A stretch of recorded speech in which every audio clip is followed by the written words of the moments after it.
لله الذي شرع علينا الجهاد وحرم علينا الفساد. أشهد أن لا إله إلا الله وحده لا شريك له شهادة أدخرها ليوم الميعاد. وأشهد أن سيدنا محمدا عبده ورسوله الداعي بقوله وفعله إلى الرشاد. اللهم صل وسلم على سيدنا محمد وعلى آله وأصحابه هداة الأنام في أنحاء البلاد. أما بعد، فيا أيها الناس اتقوا الله تعالى بفعل الطاعات. قال الله تعالى في القرآن الكريم: أعوذ بالله من الشيطان الرجيم. يا أيها الذين آمنوا اتقوا الله حق تقاته ولا تموتن إلا وأنتم مسلمون.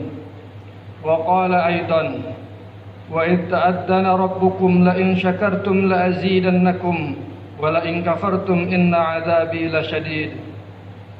Jamaah Jum'ah rahimakumullah, saat ini kita sudah memasuki bulan Muharram, awal tahun baru Islam, tahun baru 1442 Hijriah. Penanggalan tahun Islam didasarkan atas peristiwa hijrahnya Kanjeng Nabi Muhammad SAW dan semua sahabat muhajirin dari Mekah ke Madinah. Hijrah adalah batas pembeda antara zaman kegelapan ke zaman terang benderang. Hijrah adalah batas pembeda zaman jahiliyah ke zaman ilmiah. Hijrah adalah batas pembeda antara masyarakat yang kacau ke masyarakat yang penuh dengan keteraturan. Hijrah adalah awal peradaban Islam dimulai. Di bulan ini pula kita memperingati Hari Proklamasi Kemerdekaan Republik Indonesia 17 Agustus 1945. Proklamasi adalah batas pembeda zaman penjajahan ke zaman kemerdekaan. Proklamasi adalah batas pembeda di mana bangsa kita diperbudak penjajah ke bangsa kita yang berdaulat. Proklamasi adalah hijrahnya bangsa Indonesia menjadi bangsa merdeka, berdaulat dan pembangun peradaban. Hadirin rahimakumullah, dengan cara pandang ayat di atas, jika kita bersyukur atas nikmat yang kita terima, maka Allah tambah nikmatnya. Tapi jika kita mengingkarinya, maka azab Allah sangatlah pedih. Karenanya, mari kita bersyukur atas berbagai nikmat yang Allah berikan tentang negara dan bangsa kita.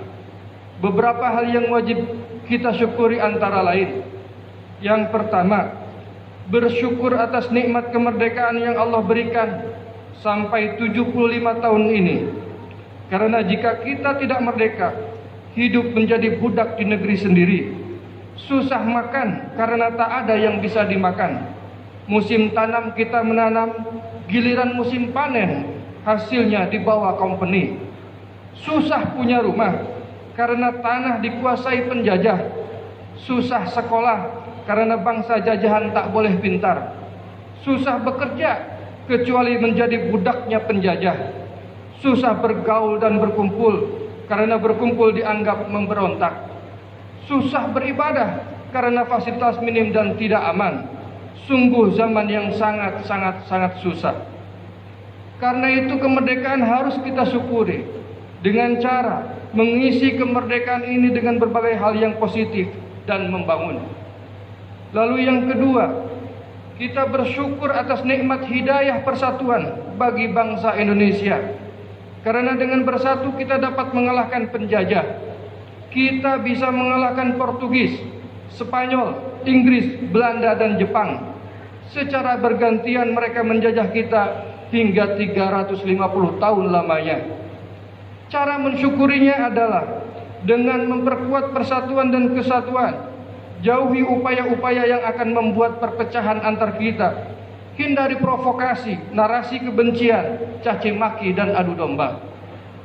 Hadirin rahimakumullah, hal yang ketiga yang perlu kita syukuri adalah nikmat hadirnya para pahlawan di bumi pertiwi. Karena dengan perjuangan mereka lah kita menikmati hasilnya saat ini. Jiwa-jiwa besar yang mengorbankan kepentingan pribadinya demi bangsa dan negara tercinta. Mereka korbankan harta benda, tenaga, pikiran, waktu, darah, dan nyawanya di medan perang untuk Indonesia merdeka. Cara mensyukurinya adalah dengan menghadirkan jiwa-jiwa pahlawan dalam diri kita, dengan mengutamakan kepentingan umum daripada kepentingan pribadi, mengutamakan persamaan daripada perbedaan, dan mereka merelakan diri untuk membela bangsa dan negara dari ancaman. Hal yang keempat, mari kita bersyukur atas nikmat ideologi Pancasila yang mempersatukan bangsa Indonesia. Dari Sabang sampai Merauke, dari Miangas sampai Pulau Rote, menyatukan kita dari bermacam perbedaan suku, agama, ras, dan golongan. Dengan Pancasila, kita berhasil menumpas berbagai pemberontakan ideologis, pemberontakan PKI, Permesta, PRRI, DITII, GAM, OPM, dan RMS. Mereka mencoba mengganti Pancasila, memecah bangsa dan mendirikan negara di wilayah Negara Kesatuan Republik Indonesia yang sah. Cara mensyukurinya adalah dengan memperkuat Pancasila dan menghindari upaya apapun dan atas nama apapun keinginan untuk merubah Pancasila dan sistem pemerintahan. Lalu yang kelima, mari kita bersyukur atas nikmat negeri yang begitu subur, yang tanahnya dianggap kepingan tanah surga, karena tongkat kayu dan batu pun bisa jadi tanaman. Tanah air inilah yang harus kita pertahankan hingga tetes darah penghabisan. Di atas tanah air ini kita membangun dan mencapai impian kita, membesarkan anak-anak kita dan menyaksikan kesuksesan mereka. Di tanah air inilah kita dapat bersujud menyembah Allah, pemilik seluruh alam. Di tanah air inilah kita mengukir sejarah kita. Pepatah Arab mengatakan, man laisal ard laisa lahu tarikh. Siapa yang tak punya tanah air, ia tak punya sejarah.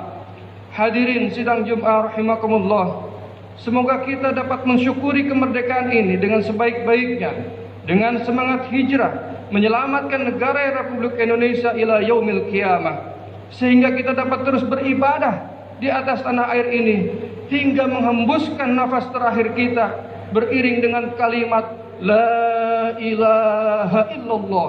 Barakallahu li wa lakum fil Qur'anil azim wa nafa'ani wa iyyakum bima fihi minal ayat wa dzikril hakim wa taqabbalallahu minni wa minkum tilawatahu innahu was samiul alim fastaghfiruhu innahu huwal ghafurur rahim.